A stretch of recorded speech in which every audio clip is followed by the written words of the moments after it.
सद्गुरु महाराज की जय। नमामि अमित ज्ञान रूपम कृपालम अगम बोध दाता सुबुद्धि निधि विशालम क्षमाशील यति धीर गंभीर ज्ञानम धर्म कील दृढ़ धीर समधीर ध्यानम जगत त्राणकारी अघारी उदारम भगत प्राण रूपम दया गुण्य पारम नमो सद्गुरुं ज्ञान दाता सुस्वामी नमामि नमामि नमामि नमामि श्री सद्गुरु महाराज की जय। परमाराध्य सद्गुरु महाराज गुरुदेव महर्षि संतसेवी परमहंस जी महाराज, मंच पर उपस्थित पूज्य महेश बाबा, आदरणीय जयराम बाबा, ग्रामीण सत्संग प्रेमी महान भाव माता एवं बहनों, बहुत गई थोड़ी रही थोड़ी भी अब जाए, इतने थोड़े काल में आप क्यों घबराएं। अब अंतिम घड़ी में हम लोग सत्संग करने जा रहे हैं। अंतिम में जो मुझे स्मरण में आ रहा है मैं वही बात सुनाने जा रहा हूँ। एक वकील साहब थे, उनकी शादी सत्संगिनी लड़की से हो गई। समय पर संतान की उत्पत्ति हुई, लड़का कुछ बड़ा हुआ। ये लोग बराबर सत्संग में आया जाया करते थे, सत्संगी थे। अच्छा, पति पत्नी में कभी खटपट होता है, जो होता है वो आप लोग जानते होंगे। हमको तो पता नहीं है क्योंकि हमने शादी भी नहीं की है। आप लोगों को पता होता होगा, खटपट होता है घर में। वकील साहब में उनके पत्नी में हो गया खटपट। खटपट का मतलब खट मना छो, पट मना पर्दा। छो पर्दा लग जाता, छो पर देखना सुनना बोलना चालना लेना देना सब बंद। जब दोनों में खटपट हो गया तो उनकी पत्नी कहती है कि हम तो उसका मुंह नहीं देखेंगे, उनकी बात इतनी कड़वी होती, उसकी बात नहीं सुनेंगे, उसको तो हम अपने हाथ से देवो न करेंगे कुछ भी। अब जब पति पत्नी है, एक बच्चा है, सास ननद कोई नहीं है, अब मुझे कैसे घर चलेगा। तो इस तरह से एक दिन हो गया, 2 दिन हो गया, और पति को खिलाना पिलाना भी है तो कैसे क्या करेंगे। वो वकील साहब की पत्नी क्या सोचती है, एक घंटी ले लेते हैं, भोजन बना करके रख देंगे और घंटी टनटना देंगे, वकील साहब अपने आकर के खा लेंगे, हम तो बुलाएंगे ही नहीं, अपने आएंगे, भूख लगेगा तो खाएंगे, घंटी बजाएंगे तो मुँह समझ जाएगा। ऐसे चलने लगा, भोजन बना लेती थी, घंटी टनटना देती थी, वकील साहब आते थे, खा लेते थे, फिर चले जाते थे। बातें कई एक दिन बीत गई। अब घर का काम धंधा तो आपस में लेना देना होता ही रहता है, लेकिन जब मन मुटाव होता है, एक दूसरे से नहीं बोलते हैं तो जरूरी भी बात है तैयो न मुँह खोलते हैं। भले काम क्षति हो रही है फिर भी नहीं कहेंगे कि ये काम जरूरी है, ऐसा कर दीजिए, नहीं, दोनों को दोनों अपने शान में है, तान में है। न वकील साहब बोल रहे हैं न उनकी पत्नी उनसे बोल रहे हैं। एक बार अपने बच्चे को लेकर के सत्संग में गए।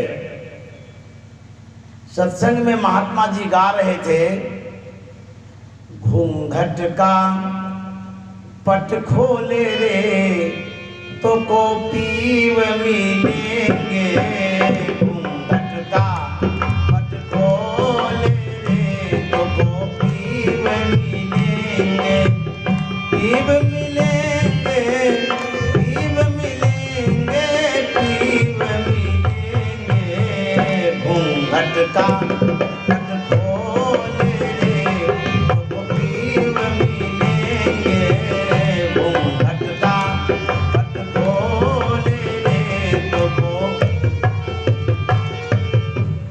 से महात्मा जी पूरे कबीर साहब के पद को गा दिए। बड़े बड़े आदमी तो सुन करके सत्संग स्थल पर ही भूल जाते हैं, घर तो नहीं ले आते हैं, लेकिन बच्चा सुना बड़ा गौर से, सुन करके मने मन गुनगुनाते गुनगुनाते याद कर लिया। बच्चे को संतवानी याद हो गई। घर गया, उसकी माँ भोजन बना रही थी। बच्चा खेल रहा था आंगन में, वकील साहब भी बैठे ही थे। वो बच्चा खेलते खेलते माँ के पास गया, माँ का गला पकड़ लिया और बच्चा क्या कहता है, घूंघट का पट खोले रे तो गोपीव मिलेंगे, घूंघट का पट खोले रे तो गोपीव मिलेंगे, पीव मिलेंगे, पीव मिलेंगे, पीव मिलेंगे, पीव मिलेंगे, पीव मिलेंगे, घूंघट का पट खोले रे तो पीव मिलेंगे, घूंघट का पट खोले रे तो। ये जो बच्चा गा रहा था माँ का गला पकड़ करके, माँ को तो गुस्सा था। अब गुस्सा है पति पत्नी में, अब झाड़ेगा किस पर, बच्चे पर झाड़ा। इतना जोर से फेंका उधक, हमको कहता घूंघट का पट खोल रहे तो गोपी मिली। जाना पापा को समझाना, हमको क्या तुम कहता है, वही तो नहीं बोलता है, एक बार भी नहीं बोलता। उसको इतना मत है, अहंकार है, हम वकील हैं, दूसरे को वकील देते हैं, हम क्या कम पढ़े लिखे हैं, हमको समझाने था, पापा के जाके समझाओ। इधर से माँ झिड़क दी, बच्चा चला गया पापा के पास, उसका गला पकड़ लिया। बच्चा कहता है, घट घट में वह साईं रमता, घट घट में वह साईं रमता, कटुक बचन मत बोल रे तो गोपीव मिलेंगे, कटुक बचन मत बोल रे तो गोपीव मिलेंगे, घूंघट का पट खोले रे तो गोपीव मिलेंगे, घूंघट का पट खोले रे तो गोपी। उसको भी तो गुस्सा था, वकील साहब को भी तो कम गुस्सा नहीं था, वो भी पत्नी पर झाड़ नहीं सकते थे, क्योंकि पत्नी पर झाड़ेंगे तो लड़ाई हो जाएगा। वो भी बच्चा जो गला पकड़ कर कह रहा था, तो उसको भी झिड़क दिया, कहता जान मम्मी को समझाना, हमको क्या कहता है, धन यौवन का गर्व न कीजिए, झूठा पचरंग चोल रहे। कहते हैं कटुक वचन हम बोलते हैं, तुम्हारी मम्मी बोलती है, तब न झगड़ा हुआ है। कम से कम एक बार भी मधुर वचन बोलते तो हम मिल भी जाते, लेकिन उनके अंदर में कटुता है, हमको क्या तुम समझाता है, माँ को जाकर के समझाओ। बाप भी झिड़क दिया, वो बच्चा आंगन में आ गया। अच्छा, माँ बाप का झगड़ा बच्चा को पता ही नहीं चल रहा है कि दोनों गुस्सा में है और हमारे पर गुस्सा उतार रहा है। बच्चा को पता ही नहीं है। कोई कोई माँ ऐसी होती है, वो उठा के पटक देता है, हाँ गुस्सा में। अच्छा, झगड़ा हुआ किसी और से, आप बच्चा को पटक के गुस्सा उतार रही, ये ठीक है? बच्चा का क्या दोष है? अब कोई नहीं मिलता है, बच्चे सामने में है, बच्चा तो बेचारा कुछ बोलेगा नहीं, 2 थप्पड़ लगा देता है, पटक पुटक देता है बच्चे को।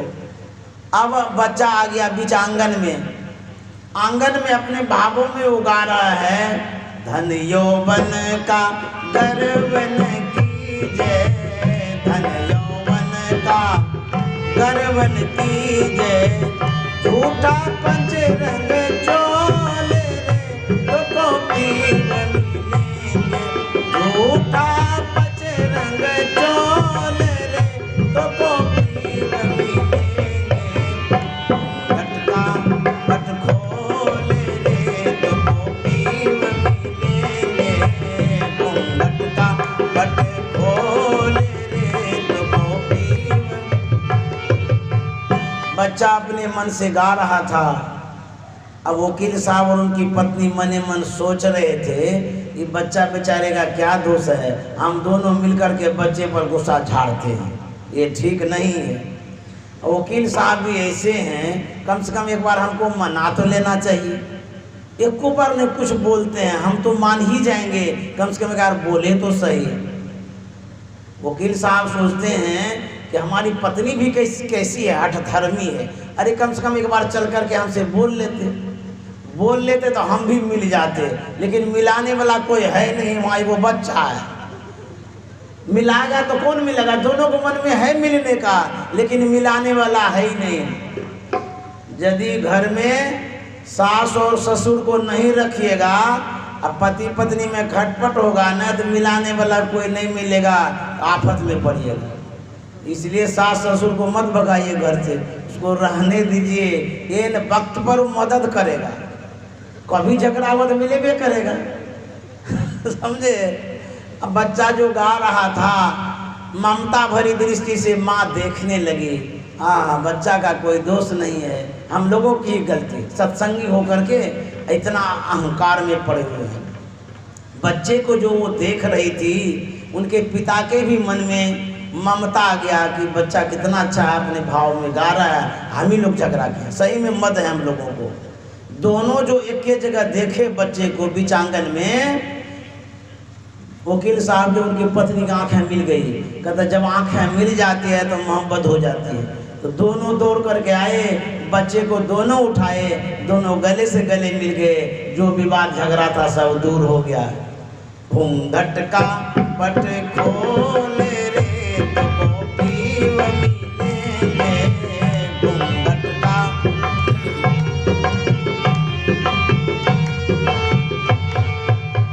सुन महल में दिया ना बारी ले, सुन महल में दिया ना बारी ले, आशा से मत डोल रे तो पीव मिलेंगे, आशा से मत डोल रे तो पीव मिलेंगे, घूंघट का पट खोल रे तो पीव मिलेंगे, घूंघट का पट खोल रे। जोग जुगत से रंग महल में, जोग जुगत से रंग महल में, ये पायो अनमोल रे तो पीव मिले, ये पायो अनमोल रे तो पीव मिलेंगे, घूंघट का पट खोल रे तो पीव मिलेंगे, घूंघट का। कहे कबीर आनंद भयो है, कहे कबीर आनंद भयो है, बाजत अनहद ढोल रे तो पीव मिलेंगे, बाजत अनहद ढोल रे तो पीव मिलेंगे, घूंघट का पट खोल रे तो पीव मिलेंगे, पीव मिलेंगे, पीव मिलेंगे।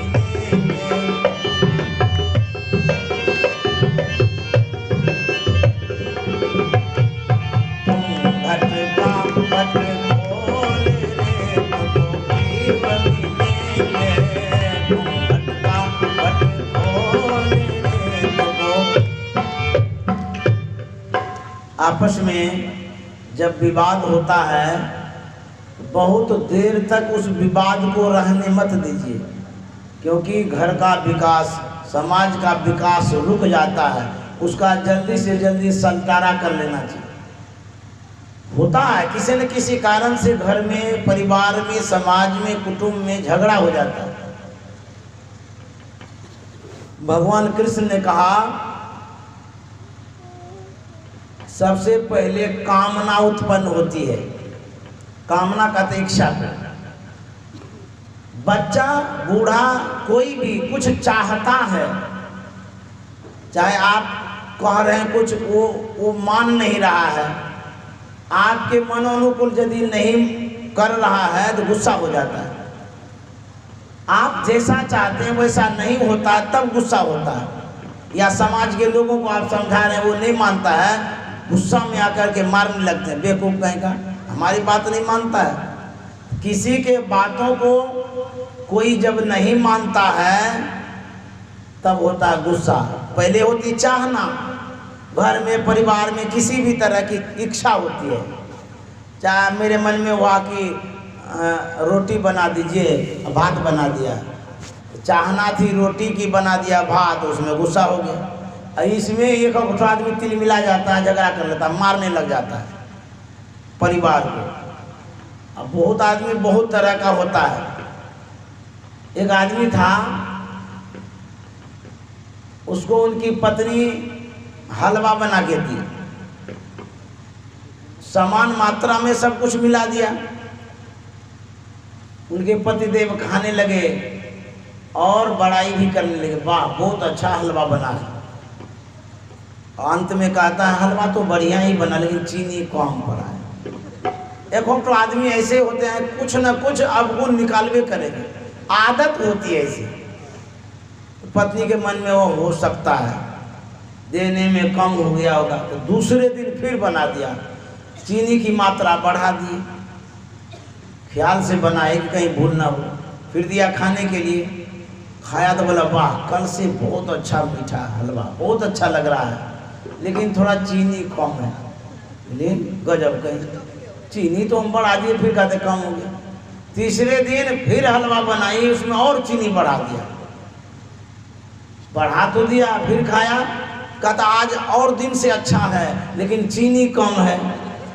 बड़ा विचित्र बात है, बढ़ाते जा रहे हैं चीनी कम ही रहता है।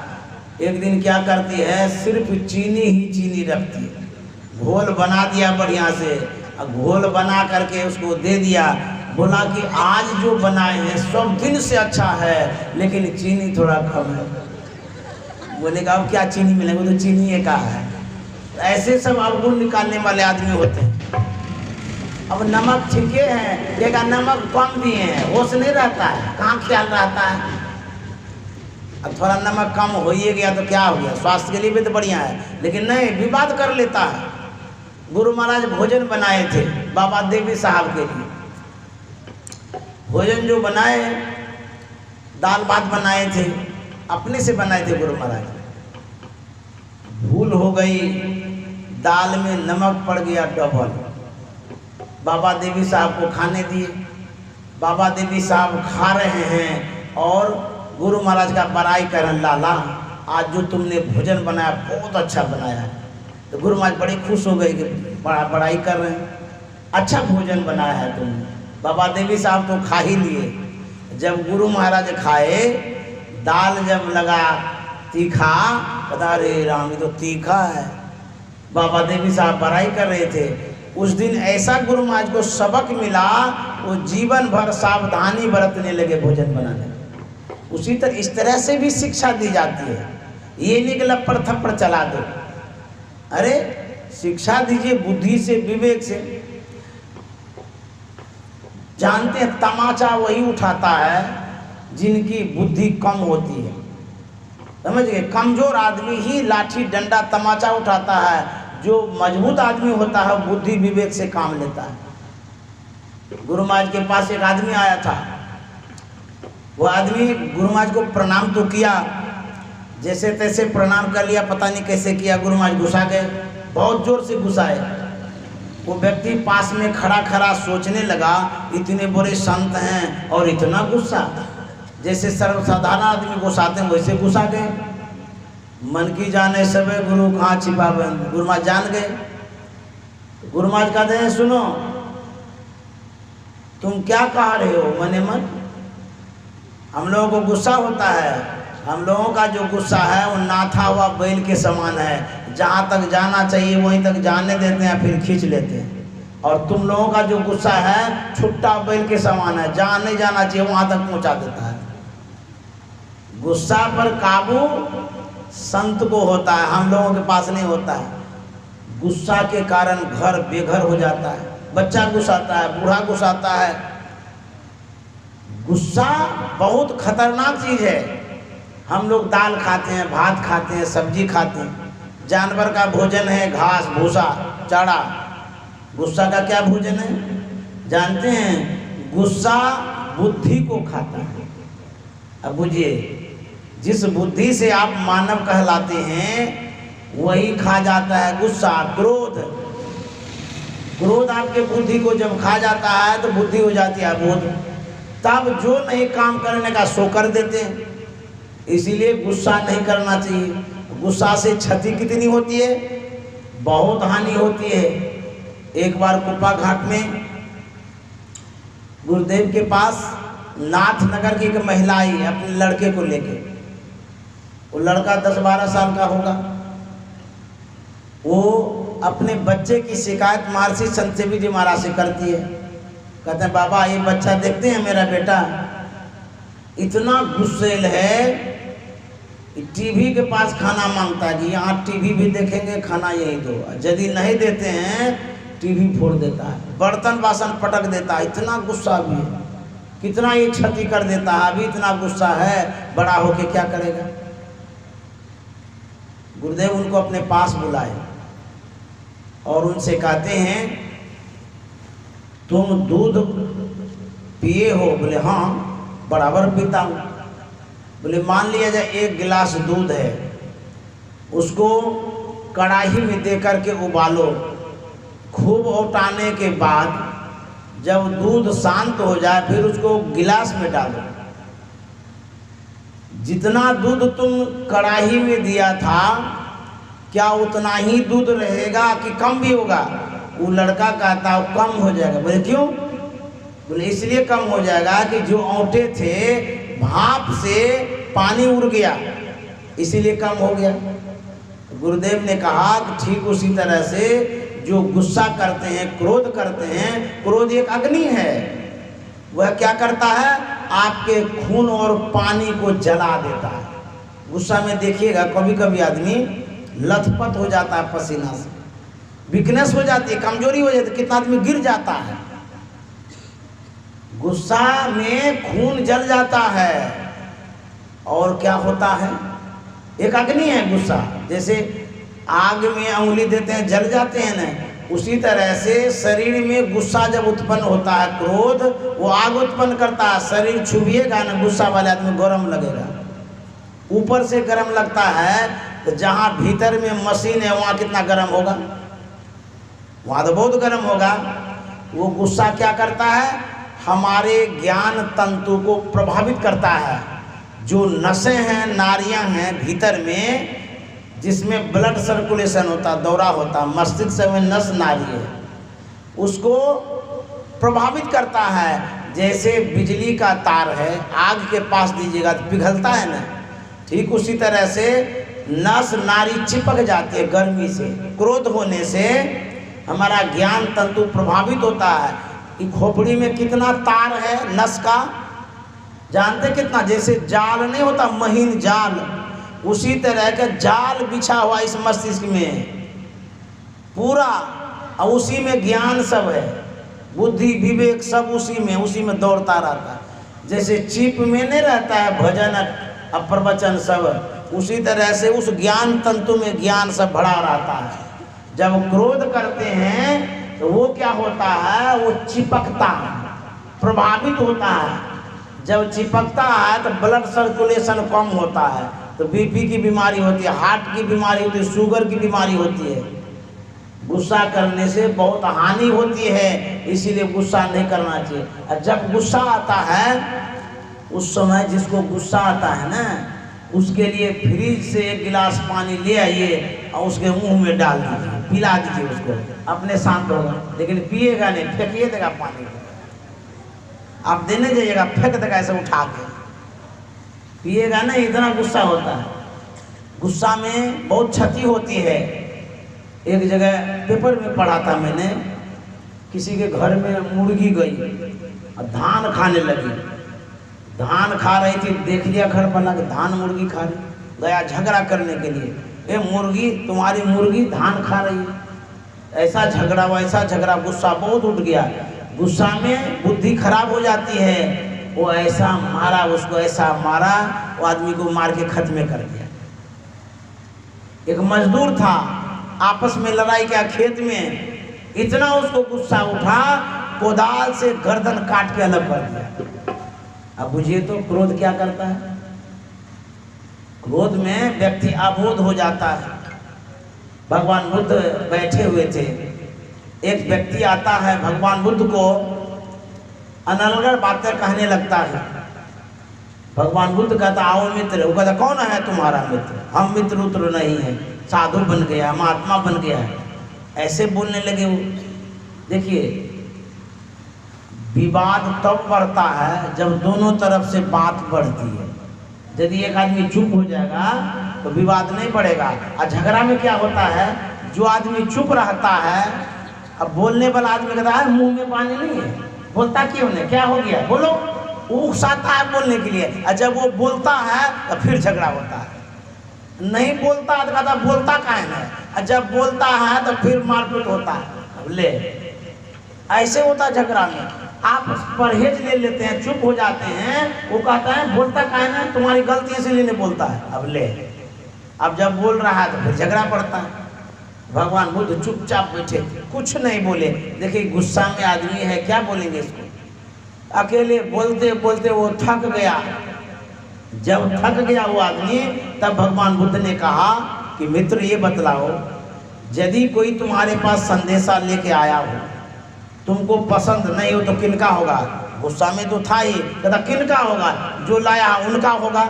तो भगवान बुद्ध ने कहा जो कुछ तुमने मुझे सुनाया मैंने एक भी स्वीकार नहीं किया, जो भी सुनाया सब तुम्हारे पास रह गया। इतना लज्जित हुआ, चरणों में गिर गए, बोले भगवान माफ कर दीजिए। समझ गए, बोले गलती हो गई, माफ कर दीजिए। अपनी गलती को कोई मानता नहीं है और दूसरे के गलती को गलती थोपता रहता है। एक बार एक गुरुजी था, चेला साथ में था। जहाँ गुरु होता है वहाँ चेलवा रहबे करता है। बिना गुरु चेला का काम नहीं चलता है। गुरु है कि चेलबो रहेगा। समझ गए। अब कोई बिरले साधु होंगे जिसको चेला नहीं होगा, और जिसके पास चेला नहीं होता है उसको कोई झमेला नहीं होता है। समझ गए। तो गुरु चेला जा रहे थे, गुरुजी छड़ी घुमाते हुए जा रहे थे। चेलवा कहता है गुरुजी छड़ी? बोला हाँ, चमत्कारिक छड़ी है। बोले अच्छा, इसमें क्या चमत्कार है? बोले ये छड़ी ऐसी है जिसमें सटाओगे उसका सारा अवगुण दिखाई देगा। बोले बाप रे बाप, हमको दीजिए। बोले ये लो तुम रखो। तो चेला जा रहा था, मने मन सोच रहा था जिसमें सटाएंगे उसका अवगुण दिखेगा, तो कोई नजर में तो आदमी आ नहीं रहा है। गुरु जी को सटा के देखते हैं तो गुरु जी में कितना अवगुण है। अचट से गुरु जी को सटा दिया छड़ी। बोला अरे तुम ये क्या कर रहा है? बोला गुरु जी अभी कोई आदमी है नहीं, हम आप ही को टेपते हैं कि कितना अवगुण आपने। बोला अच्छा, हम ही छड़ी दिए, हम ही को टेपने लगा। जैसे ही सटाया ना, ढेर सारा अवगुण दिखाई देने लगा। राम राम राम, ऐसे गुरुजी आप हैं, हम पहले जानते तो रहबे करते आप साथ में, अब गुण के आप खान है। छी आप रखिए अपना छड़ी, हम जा रहे हैं, हम नहीं रहेंगे आपके साथ में। बोले चेला राम, एक बार छड़ी तो मुझ में सटा ही लिया है, एक बार तुम अपने में भी सटा के देखो। चेलवा जब सटाया तो बाप रे बाप, गुरुजी आपसे भी ज्यादा अवगुण हमारे अंदर में। बोले तब अपने में अवगुण देखते नहीं है, खाली दूसरे में देखते हैं, ऐसा है वैसा है, जैसा है तैसा है। अपने में तो देखो, झांको अपने अंदर में, हमारे अंदर में गलती क्या है। यदि अपनी गलतियों को देखेंगे तो पता चल जाएगा कि हम ही गलत हैं, इसी कारण से गड़बड़ हुआ है। लेकिन लोग अपनी गलती को ढकता है, झांपता है, और दूसरे को गलती को डांटता है। गुरु द्रोणाचार्य ने युधिष्ठिर और दुर्योधन से कहा, क्या कहा? युधिष्ठिर से कहा कि देखो तुम एक आदमी ढूंढ करके लाओ। हाँ सुनो, जिस आदमी में गुण ही गुण हो, अवगुण नहीं हो, जिस आदमी में अवगुण हो, गुण ही गुण हो। युधिष्ठिर से कहा तुम जाओ ढूंढ करके लाओ अवगुण वाला आदमी। दुर्योधन से कहा कि दुर्योधन तुम जाओ एक गुण वाला आदमी खोज करके लाओ। दोनों दो तरफ गए खोजने के लिए। दोनों को दोनों कुछ देर में खाली हाथ आ गए। दुर्योधन से कहा, ए दुर्योधन तुम खाली हाथ क्यों आया? बोला गुरुजी मैं जिसमें भी गुण देखता था उसमें अवगुण भी था, इसीलिए हम नहीं लाए। युधिष्ठिर से कहा कि आप क्यों नहीं लाए? बोले गुरुदेव जिसमें भी अवगुण देखता था उसमें गुण भी दिखता था, इसीलिए मैं नहीं लाया। गुण और अवगुण से बना हुआ मानव है, जड़ चेतन गुण दोष में विश्व किन्न करतार। सबके अंदर में गुण है और दोष भी है। तो कहते हैं संत हंस गुण गही पर परिहरिवारी विकार। पानी और दूध को मिला दीजिए तो हंस दूध ले लेता है, पानी छोड़ देता है। यदि अवगुण दिखता भी है तो गुण ले लीजिए, झगड़ा काहे करते हैं? उसके अंदर में कोई तो कोई गुण होगा, खाली अवगुण थोड़ा रहता है। चोर के अंदर में भी गुण होता है, ऐसा उसको एकदम खराब मत समझिए, उसके भी अंदर में कोई न कोई गुण है। अवगुण भी है तो गुण भी है, तो गुण लेना है हंस के तरह। जो दूध और पानी को अलग करता है उसको हंस कहते हैं, जो जीव और पीव को अलग करता है उसको परमहंस कहते हैं। गुण लेना है, अवगुण को छोड़ देना है। कहते हैं तुलसी या संसार में भांति भांति के लोग सबसे हिलमिल के रो नदिया नाव संजोग। ये जो मिलन हो रहा है, जैसे नदी पार करते समय नाव पर बैठते हैं ना, सैकड़ों आदमी रहता है, जहां तहां के आदमी रहते हैं। कुछ देर जब तक पार नहीं हुए तब तक दोस्ती भी हो जाती है, बातचीत हो जाती है। और जब पार हो जाते हैं अपने अपने घर की ओर जाते हैं, उसी नाव पर उतना ही आदमी वही सब एक साथ फिर मिले, ये असंभव है। क्यों? कोई मर जाता है, कोई कहीं चला जाता है, किसी को नदी पारी नहीं करनी है, एक साथ उतना आदमी कैसे आ सकता है? ठीक उसी तरह से इस संसार में जो हम लोग आए हैं ये नदिया नाव संजोग है।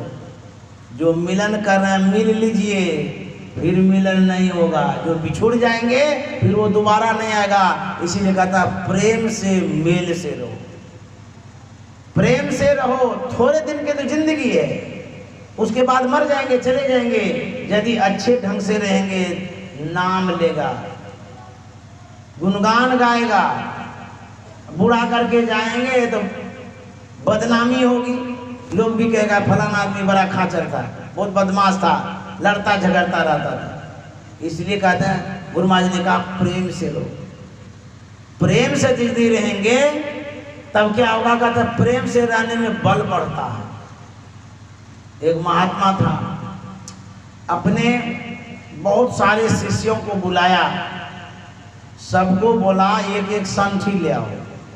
संठी होता है ना जिसमें स्वर्ण निकलता है, पटवा वाला, हल्की होती हो।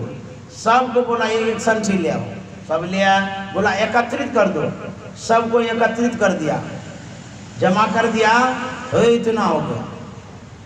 एक शिष्य को बोला तोड़ो, तो इतना मोटा इसे हाथ करके रहा, टूटेगा कैसे? दूसरा को बोला, तीसरा, सबको बोला तोड़ने, कोई नहीं तोड़ सका। उसके बाद बोला सब अलग अलग कर लो। जब अलग अलग कर लिया, बोला तोड़ो, तो पट से तोड़ दिया। ठीक उसी तरह से जब मिले रहेंगे परिवार में, कुटुंब में, समाज में, आपको कोई तोड़ नहीं सकता। बल बढ़ा रहता है ना, एकत्रित होते हैं। यदि फूट जाएंगे, अलग हो जाएंगे, तो पट से तोड़ देगा। गुरु महाराज कहा करते थे प्रेम से मेल से रहो। एक एक सूता जब मिला तो कपड़ा बना। सूते का समूह है ना, जो हम लोग कपड़ा ओढ़े हैं, पहने हैं, उसमें सूता है, धागा है। एक एक धागा के समूह से मिलने से कपड़ा बना। उसी कपड़ा से हम लोग इज्जत ढकते हैं। यदि सब सूता के हम एक साथ रहेंगे नहीं, वो कपड़ा होगा, वो इज्जत ढकेगा नहीं। सब सूता मिलके रहता है तब कपड़ा बनता है, तो इज्जत ढकता है। उसी तरह से सब कोई मिल करके रहेंगे, समाज की इज्जत ढकी रहेगी, परिवार की इज्जत ढकी रहेगी। और सब फूट फूट के अलग रहेंगे तो इज्जत उखड़ जाएगी।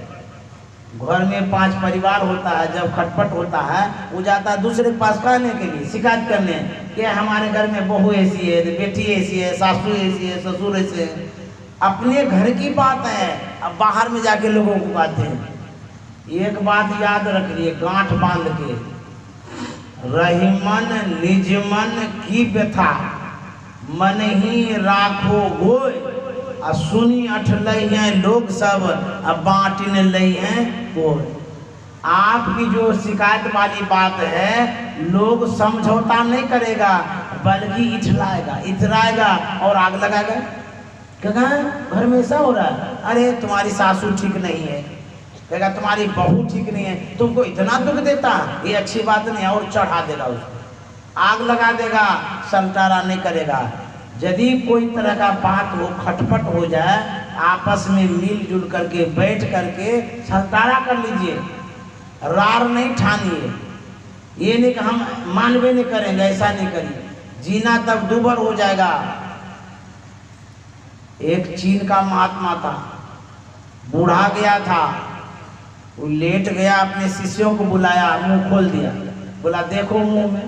सब देखने लगे तो देखता है मुंह में दांत कोठो नहीं। तो गुरुजी कहता है कि तुम लोग समझा? बोले ना, कुछ नहीं समझे।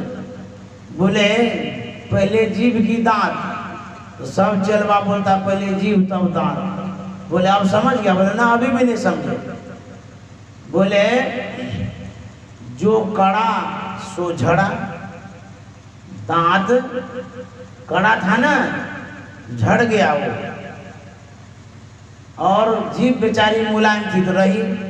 कभी कभी खाने के समय दांत ऐसा मसलता है जीभ को, बेचारी छटपटा जाती है, और जीभ कहती है दुष्ट तुम हमको मसल रहा है ना, तुम पहले मर जाएगा, पहले झड़ जाएगा तुम। वही होता है, दांत आता है बाद में, आसान दिखाता है और पहले झड़ जाता है। करजी को हम मोड़ सकते हैं, कांच मुड़ता नहीं है। नानक साहब ने कहा, नानक नन्हा होए रहो, जैसी नन्ही दूब, बड़े बड़े बिड़खी गिर गए और दूब खूब के खूब। छोटा बन करके रहो, गाछ के तरह बड़ा बन जाओगे, अहंकार हो जाएगा, आंधी तूफान आएगा उसी को पहले मोड़ देगा। अर्थात ऐसे दुष्ट आदमी आएंगे जो बड़ा बनता है उसी को तोड़ मरोड़ देता है। कहता ना, छोटा बन करके रहो, नन्हा माने छोटा बन करके रहोगे तो टिके रहोगे। दूब को देखे होंगे, आंधी चलती है, तूफान चलता है, घर मकान गिर जाता है, बड़ा बड़ा गाछ गिर जाता है, लेकिन दूब नहीं टूटती है, हिल जाती है जरूर लेकिन टूटती नहीं है। उसी तरह से दूब की तरह मुलायम बनकर रहेंगे, नन्हा बन करके रहेंगे, तब आपको कोई तोड़ेगा नहीं, टिकेंगे बहुत। बड़े बड़े बिरखी गिर गए। दूब को पंडित जी लाते हैं और पूजा पाठ में चढ़ाते हैं। दूब जैसी घास तो बहुत है, उसको क्यों नहीं चढ़ाते हैं? दूब सात्विकता का प्रतीक है, मंगल सूचक है, सहनशीलता का प्रतीक है। जो सहता है उनकी बनती है, जो सहना नहीं जानता है उसका सब कुछ बिगड़ जाता है। इसलिए सहना चाहिए, यदि नहीं सहेंगे तो सब कुछ बिगड़ जाएगा। गुरु महाराज ने लिखा है, अति दीन हो के जिसने सत्संग सुमति ली, अति दीन हो के जिसने सत्संग सुमति ली, अपने को सोई गुरु शरण में कर ली, अपने को सोई गुरु शरण में कर ली, लोग दे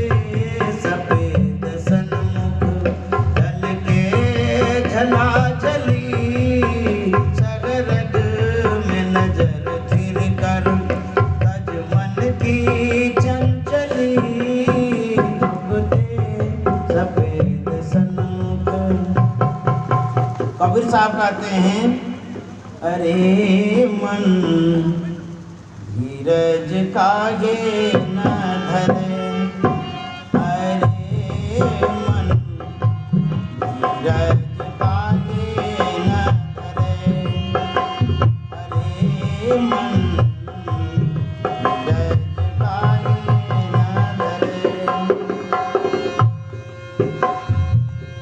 शुभ अरु अशुभ पूर्वले का कारण, रति घटे न बढ़े। शुभ अरु अशुभ कर्म पूर्वले, रति घटे न बढ़े। हरे मन धीरज काहे न धरे, हरे मन धीरज काहे। किसी भी सफलता के लिए धैर्य की बड़ी आवश्यकता है। जो अधीर हो जाता है उसका काम बिगड़ जाता है। सही है, बर्दाश्त कीजिए। हड़बड़ क्यों करते हैं? ये कर दो, वो कर दो, ऐसा करो। जो हड़बड़ करता है उसका काम गड़बड़ होता है। किसी भी तरह का जो काम है, चाहे घर का हो, गृहस्थी का हो, कोर्ट कचहरी का हो, कोई भी काम हो, कहते हैं धीरज रखिए, धैर्य रखिए, वो काम बनेगा। भगवान बुद्ध और आनंद टहल रहे थे। भगवान बुद्ध को प्यास लग गई। आनंद से कहा कि आनंद जल ले आओ। आनंद आज्ञा पा करके पात्र लेता है, पास के झरने में जल लेने जाता है। अब जल लेने वाला ही था, एक बैलगाड़ी वाला आया, उस झरना में बैलगाड़ी घुसा दिया। जैसे घुसाया सब जल गंदा हो गया। अब ये हो गया। आनंद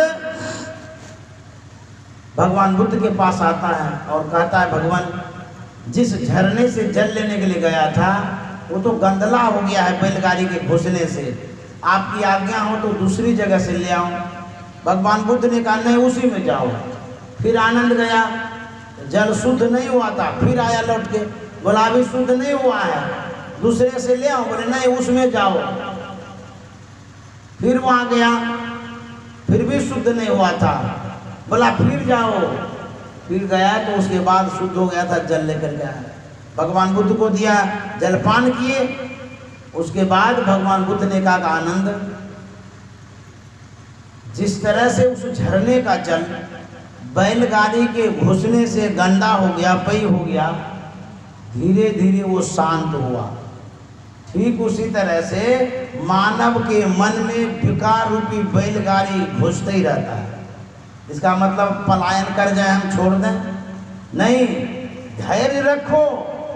जो विकार है वो दूर होगा, जो कमी है वो दूर होगी। धैर्य रखने से सब काम होगा।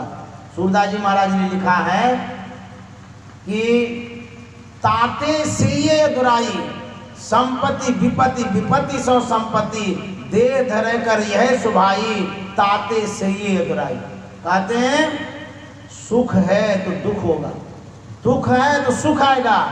कैसे? जैसे सूर्य उदय होता है तो अस्त भी होता है, अस्त होता है तो फिर उदय भी होता है। चंद्रमा उदय होता है, पूनम तक जाता है, पूरा प्रकाश होता है रात में। और वही चंद्रमा जब धीरे धीरे धीरे अंधकार में चला जाता है तो अमावस्या हो जाती है। अंधकार को देख करके ऐसा न सोचना चाहिए कि अंधकार ही रहेगा जीवन में। नहीं, पूर्णिमा भी आएगा, प्रकाश भी होगा। अब प्रकाश को देख करके ऐसा न सोचना चाहिए प्रकाश ही रहेगा, अंधकार नहीं आएगा। संत महात्मा कहते हैं जीवन में सुख भी आएगा, दुख भी आएगा। दुख में घबराइए नहीं, डरिए नहीं, धैर्य से रहिए। और सुख में इतराइए नहीं, इठलाइए नहीं, अहंकार मत करिए। कहते हैं धैर्य से रहिए, धैर्य रखेंगे सब काम होगा। जो अधीर हो जाता है उसका काम बिगड़ जाता है।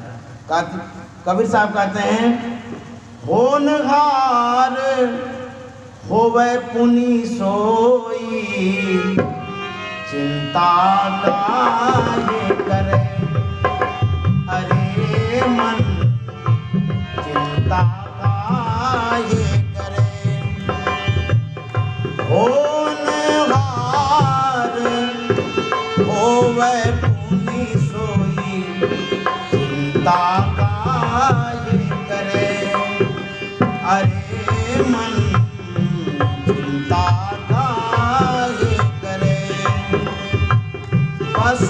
पंछी सब कीट पतंगा, सब ही की स्तुति करे। पशु पंछी सब कीट पतंगा, सब ही की स्तुति करे।